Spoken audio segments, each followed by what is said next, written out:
Ērika, pastāst mums, kur mēs šodien atrodamies? Smārdas pagastā Milskalnī atrodamies.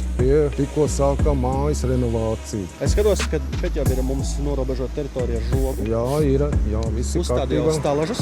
Jā, Tas nozīmē, ka mēs gatavojamies fasādes darbiem. jā. Varbūt mums arī parādīt vispār.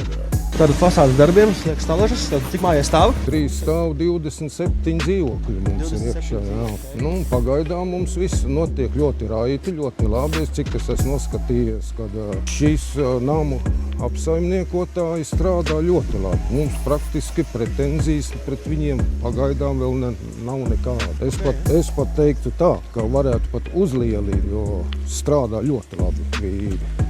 Sevišķi santehniķi ir pastrādājuši ļoti labi.